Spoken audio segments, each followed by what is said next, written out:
In today's video, I'm going to teach you how to create a PowerPoint template. This setup takes just a few moments to complete. To start, open Microsoft PowerPoint on your computer. You'll want to create a new presentation from scratch. This will give you a blank canvas to work with, allowing you to design your template exactly how you envision it.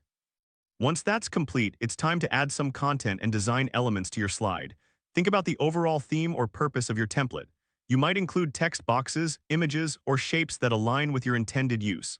This step is crucial for setting the tone and style of your presentation.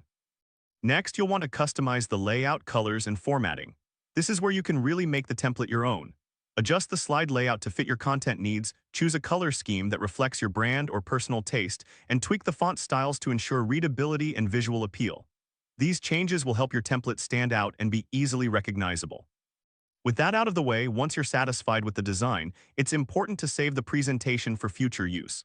Go to the File menu, select Save As, and choose the PowerPoint template option. This will ensure that your design is preserved and can be used as a starting point for any future presentations you create. And that's how to create a PowerPoint template. By following these steps, you'll have a personalized template ready to go for any presentation needs.